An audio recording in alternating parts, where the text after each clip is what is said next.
Boa noite, a graça e a paz do Senhor seja sobre a sua vida, seja sobre a vida da sua família. Nós estamos aqui nesse sábado, 11 de abril de 2020, véspera de Páscoa. E amanhã, então, esse domingo todo especial para que nós possamos estar celebrando a ressurreição do nosso Senhor Jesus. Eu sei que nessa noite eu estou falando com um público mais jovem, mas também acredito que muitas pessoas de várias idades vão estar nos acompanhando. Então é para você que eu quero transmitir essa mensagem. Porque o Evangelho ele não é seletivo, ele não escolhe, ele não tem um momento para cada faixa etária. Amém? O Evangelho é para todos nós, o Evangelho é para a nossa edificação. Quero convidar você a meditar comigo na palavra do Senhor que está no Evangelho, segundo escreveu Lucas, capítulo 22, a partir do versículo 7. Diz assim a palavra do Senhor. Chegou o dia da festa dos pães asmos, em que importava comemorar a Páscoa. Jesus, pois, enviou Pedro e João, dizendo, Ide preparar-nos a Páscoa para que a comamos. No versículo 14, chegada a hora, pôs-se Jesus à mesa e com ele os apóstolos, e disse-lhes, Tenho desejado ansiosamente comer convosco esta Páscoa antes do meu sofrimento, pois vos digo que nunca mais a comerei até que ela se cumpra no reino de Deus. E tomando um cálice, havendo dado graças, disse, Recebei e parti entre vós, pois vos digo que de agora em diante não mais beberei do fruto da videira até que venha o reino de Deus. E tomando um pão e tendo dado graças, o partiu e lhes deu, dizendo, Isto é o meu corpo oferecido por vós, fazei isto em memória de mim.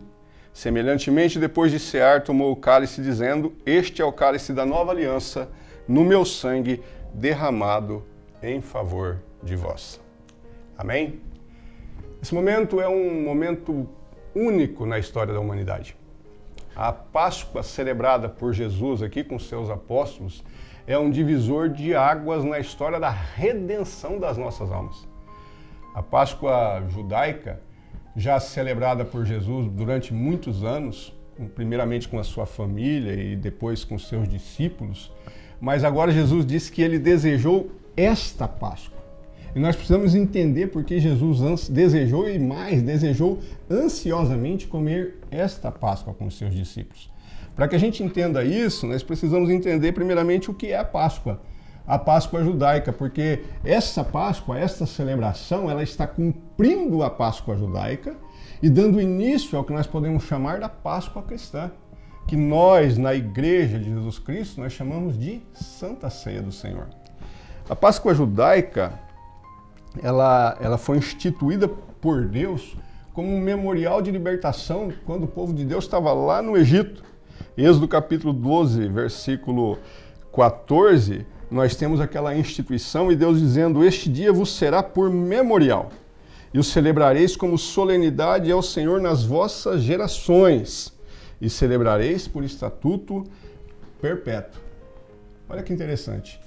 E além da instituição dessa celebração, o Senhor Deus diz para o povo de Israel, é por memorial. No versículo 26 e 27 do capítulo 12 de Êxodo, o Senhor diz, Quando os vossos filhos vos perguntarem, que rito é este?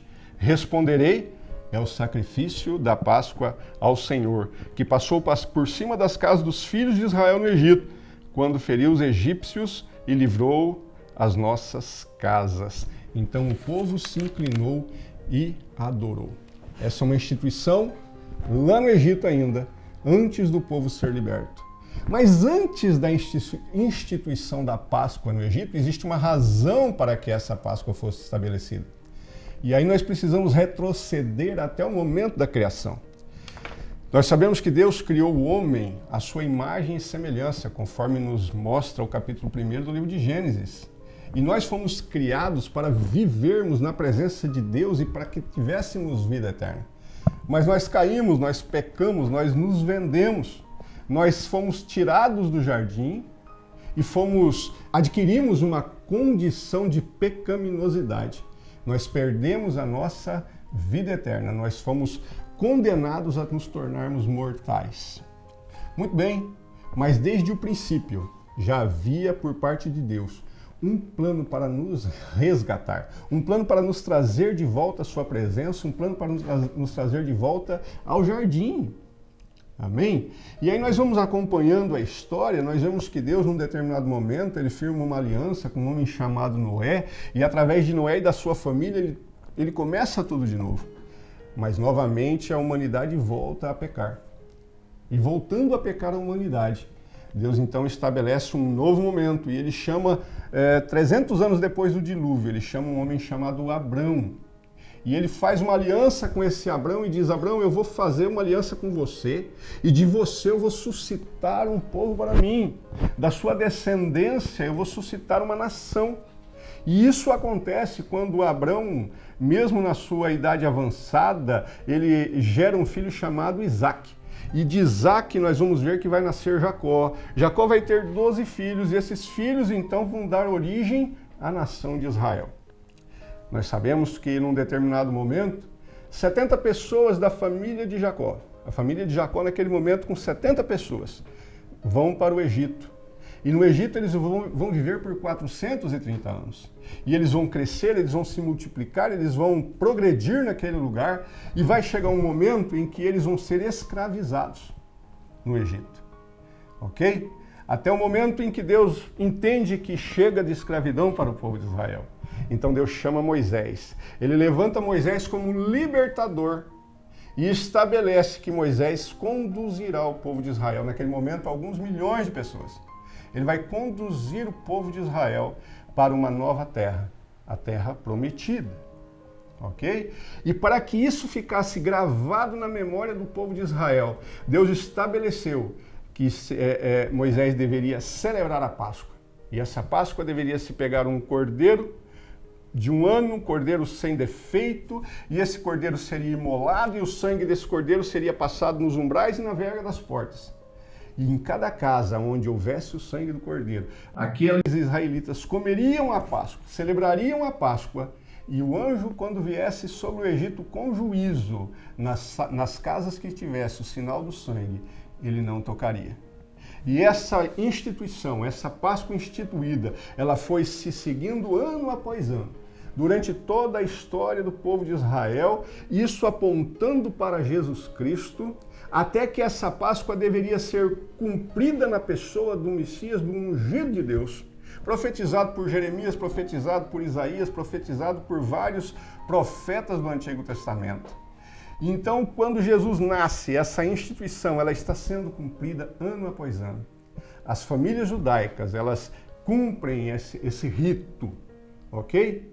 E agora, então, Jesus, ele prestes a ser crucificado, dias antes da sua crucificação, ele está ali naquele cenáculo reunido. E ele diz para os seus discípulos: desejei ansiosamente. Melhor dizendo, ele diz: tenho desejado ansiosamente comer convosco esta Páscoa antes do meu sofrimento.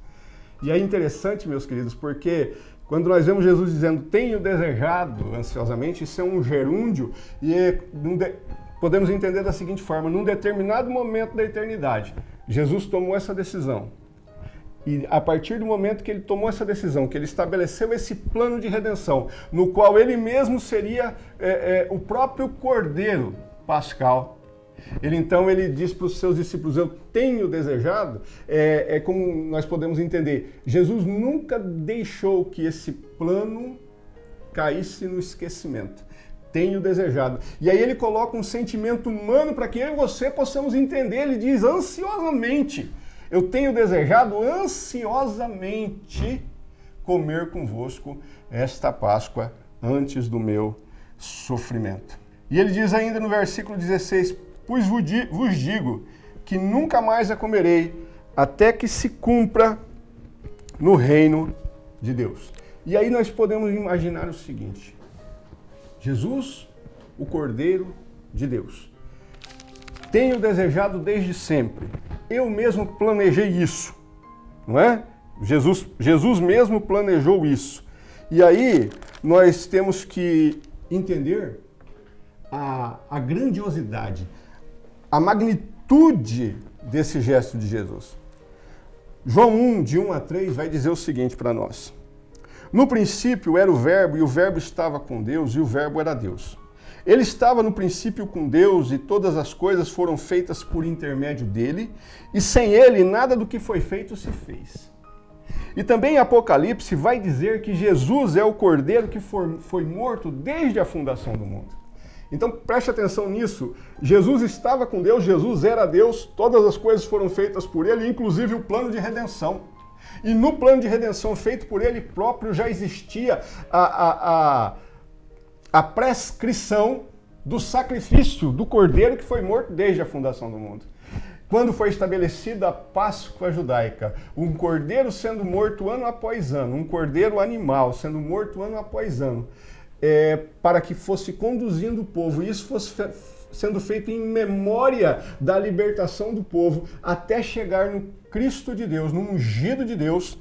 Então nós imaginamos que amor é esse? Que o próprio Deus estabeleceu, o próprio Deus colocou como norma para que nós pudéssemos obter a nossa salvação. E ele é chamado de o Cordeiro de Deus. João 1,35, quando João Batista o vê passando, diz: eis o Cordeiro de Deus. Na primeira carta de Paulo aos Coríntios, capítulo 5, versículo 8, Paulo diz: Cristo, a nossa Páscoa.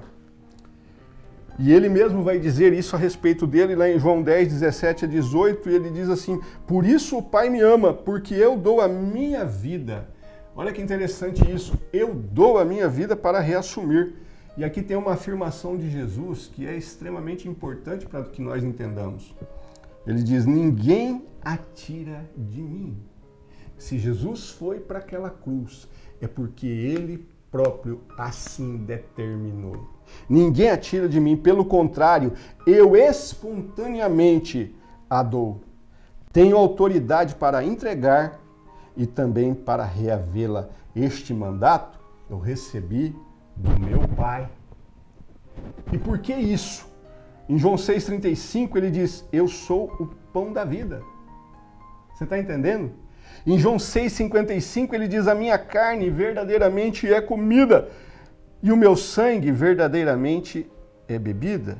E no versículo 56 de João 6, e ele diz: quem comer a minha carne e beber o meu sangue permanece em mim e eu nele. Isso é o objetivo da Páscoa.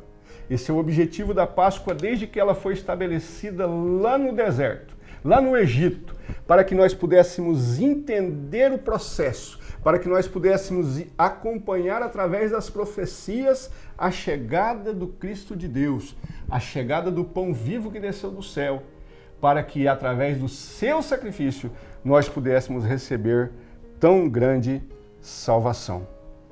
Amém? Em João 1, versículo 10 até o 14, diz assim, e aqui é a parte mais dramática para a minha história e para a sua história. O Verbo estava no mundo, o mundo foi feito por intermédio dele, mas o mundo não o conheceu.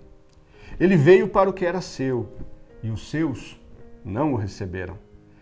Mas, e agora a parte que nos garante salvação, mas a todos quantos o receberam, deu-lhes o poder de serem feitos filhos de Deus, a saber, os que creem no seu nome.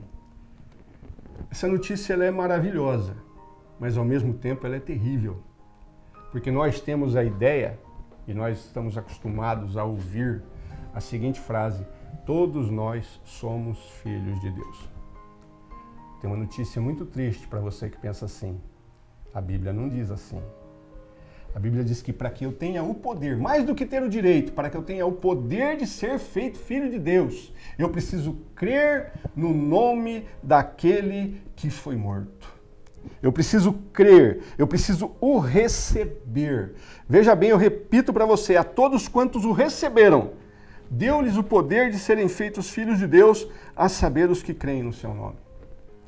No versículo 13 do capítulo 1 de João, diz: os quais não nasceram do sangue, nem na vontade da carne, e nem da vontade do homem, mas de Deus. Logo, eu entendo que o simples fato de eu imaginar que eu sou filho de Deus, que a minha vontade seja assim, mas eu quero fazer da minha maneira, não me garante filiação de Deus. Não me garante a filiação do Pai. Eu vou ter o poder de ser filho de Deus a partir do momento que eu receber o Cordeiro de Deus, que eu receber, marcando a minha vida, o sinal do sangue do Cristo, que encarnou, que desceu da sua glória para ser o meu Redentor. No versículo 14, diz assim: porque ele se fez carne e habitou entre nós, cheio de graça e de verdade. E vimos a sua glória, glória como do unigênito do Pai. O Cordeiro foi morto para que por seu sangue nós obtivéssemos o perdão. E o Cordeiro ressuscitou para que por meio dele nós pudéssemos voltar ao jardim. Porque a grande maravilha disso tudo é que de ano em ano o sumo sacerdote oferecia um cordeiro. Mas o nosso Cordeiro Pascal, que também é o nosso sumo sacerdote, ele fez o sacrifício uma única vez. E por uma única vez, ele nos garantiu a salvação. E olha só, que coisa tremenda essa boa notícia da Páscoa. Em João 3,16 diz: porque Deus amou ao mundo de tal maneira, que deu seu Filho unigênito, para que todo aquele que nele crê não pereça, mas tenha a vida eterna. Amém? Amanhã a gente celebra a Páscoa, mais uma vez, mas eu quero dizer para você, a nossa Páscoa, diferentemente da Páscoa judaica, que era celebrada de ano em ano, nós temos que celebrar todo dia. Nós já não celebramos a Páscoa mais como um rito, mas todos os dias nós o recebemos. E quando, uma vez por mês, nós nos reunimos como igreja, ou outras igrejas uma vez por ano, outras igrejas toda semana, enfim, celebrando publicamente, ele diz assim: todas as vezes que vocês se reunirem para tomar do meu corpo e beberem do meu sangue, vocês vão estar fazendo isso em memória de mim. Lembra que lá em Êxodo, os pais eram orientados a ensinar seus filhos? Quando seus filhos perguntarem por que desse rito, é para lembrar de que nós fomos libertos lá do Egito. E hoje, eu estou falando com uma galera jovem aí, que talvez você não tenha filhos ainda. Mas nós estamos passando isso para você, para a memória do Senhor. Para que você grave isso na sua memória. Para que você transmita aos seus filhos, quando seus filhos te perguntarem: papai, mamãe, por que nós tomamos a Santa Ceia na igreja? E você não dizer que é apenas uma parte da liturgia. Você poder dizer para o seu filho que isso nos trouxe salvação, isso nos libertou das trevas para o reino da sua maravilhosa luz. Amém? Uma feliz Páscoa para você.